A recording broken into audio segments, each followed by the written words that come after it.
क्या लोकतंत्र में विरोध की आवाज उठाना अब अपराध बनता जा रहा है? दिल्ली में छात्र आंदोलन के दौरान हुए कथित लाठीचार्ज की गूंज अब महाराष्ट्र के गोंदिया तक पहुंच चुकी है।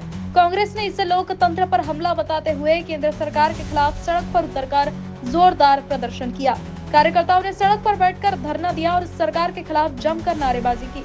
दिल्ली में छात्र आंदोलन के दौरान पुलिस कार्रवाई और कांग्रेस नेताओं राहुल गांधी व प्रियंका गांधी के आंदोलन को रोकने के प्रयास के विरोध में गोंदिया जिला कांग्रेस ने केंद्र सरकार के खिलाफ मोर्चा खोल दिया। गोंदिया शहर के ऐतिहासिक जय स्तंभ चौक पर कांग्रेस के पदाधिकारी और बड़ी संख्या में कार्यकर्ता एकत्र हुए। सभी ने सड़क पर बैठकर ठिया आंदोलन किया और केंद्र सरकार के खिलाफ जोरदार नारेबाजी करते हुए अपना विरोध दर्ज कराया।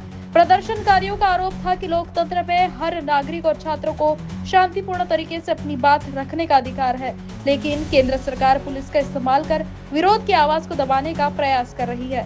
कांग्रेस नेताओं ने इसे लोकतांत्रिक मूल्यों के खिलाफ बताते हुए सरकार की कार्यप्रणाली पर गंभीर सवाल उठाए।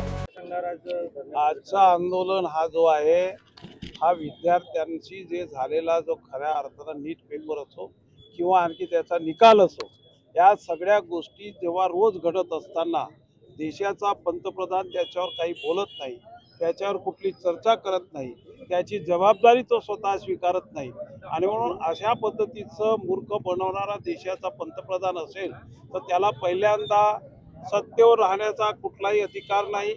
त्याचबरोबर अमित शहा सारखा गृहमंत्री या माणसाने विरोधी पक्ष नेत्याला ज्या पद्धतीनं अमानुष पद्धतीनं मारण्याचा प्रयत्न केला, राहुल गांधींच्या नाकामधून ब्लड निघायला लागला, इथपर्यंतचे हाल करणारे हे इंग्रजचे काही प्रतिनिधी आहेत का?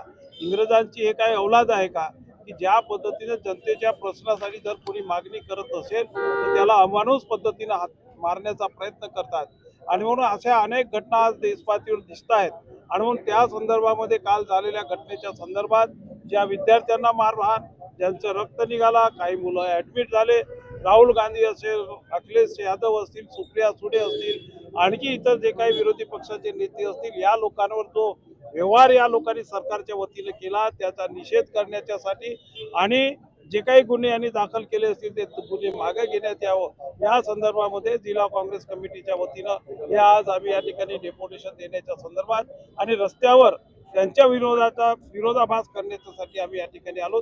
एवढंच आज मला सांगायचं। काय सांगणार आज गोंदिया शहरात आंदोलन करण्यात आलं? नीटची पेपर परीक्षेमध्ये जो पेपर फुटीचं प्रकरण समोर आलं त्यानंतर या देशातील विद्यार्थ्यांनी जंतर मंतरमध्ये आंदोलन केलं। त्या आंदोलनामध्ये सोनम वांगचुक जे शास्त्रज्ञ आहेत ज्यांना अनेक आंतरराष्ट्रीय पुरस्कार मिळालेले आहेत त्यांनी सुद्धा पाठिंबा दिला। काँग्रेसचे नेते आदरणीय राहुल गांधी यांनी छात्रों की गूंज या नावाने हे आंदोलन आधीच पुकारलेलं होतं। अशा वेळेस परवाच्या दिवशी ते आंदोलन चिघळण्याचा प्रयत्न नरेंद्र मोदीच्या या हिटलरशाही वृत्तीमुळे झाला। अनेक देशातील लहान लहान मुला मुलींवर लाठीचार्ज केला, अश्रुधुराच्या नळकांड्या फोडल्या, मरेपर्यंत मारण्याचा प्रयत्न त्या ठिकाणी केला। इथपर्यंतच हिटलरशाही थांबली नाही तर नरेंद्र मोदीच्या सरकारमध्ये RSS आणि भाजपने गुंड जे पोसून ठेवलेले होते, जे खाजगी सुरक्षा रक्षक होते, त्यांनी सुद्धा या देशातील विद्यार्थ्यांना पिटाई करण्याचं काम केलं।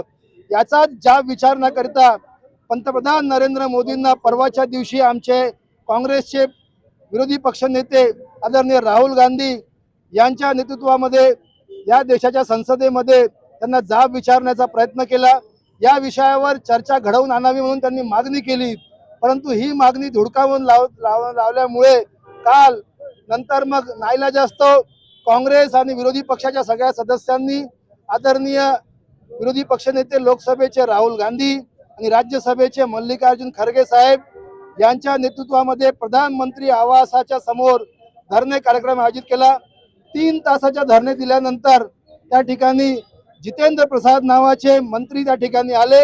त्यांनी मूर्ख बनवण्याचा प्रयत्न केला, बाहेर येऊन मीडियाला बाईट वेगळी दिली, परंतु चर्चा घडवून आणण्यामध्ये त्यांनी कुठलीही सक्रियता दाखविली नाही। अशा खोटारड्या सरकारवर विश्वास करायचा कसा म्हणून काँग्रेसचे संपूर्ण खासदार त्या ठिकाणी दटून होते। परंतु आपण बघितलं असाल मीडियामध्ये दाखवण्याचा प्रयत्न झाला की या देशाच्या विरोधी पक्ष नेत्याला 4ही हात पायांना उचलून त्या ठिकाणी मारण्याचा प्रयत्न पोलिसांनी केला। या देशाच्या नेत्या प्रियंका गांधी असोत किंवा अखिलेश यादव असो किंवा सुप्रिया सुळे असो, या सगळ्यांना मारण्याचा प्रयत्न त्या ठिकाणी केला। या प्रवृत्तीला विरोध करण्याकरिता आज संसदेमध्ये चर्चा घडवून आणावी।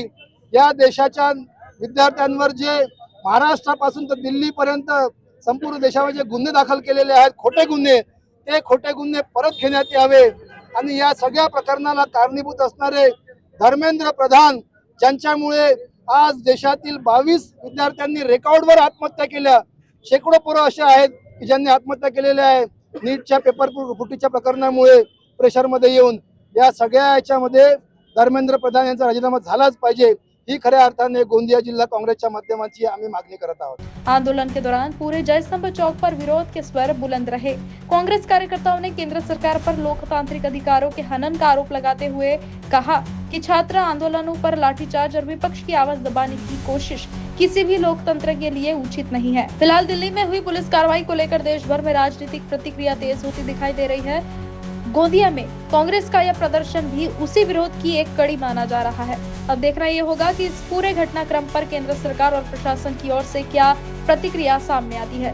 न्यूज फर्स्ट के लिए संवाददाता ओम की रिपोर्ट।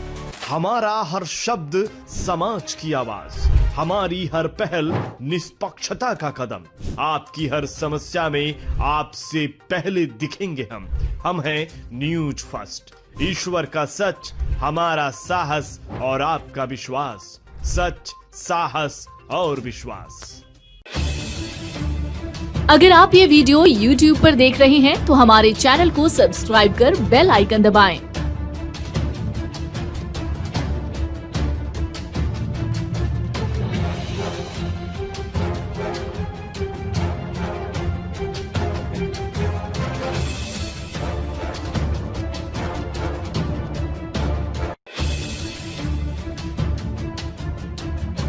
और Facebook पर देख रहे हैं तो हमारे पेज को लाइक करें।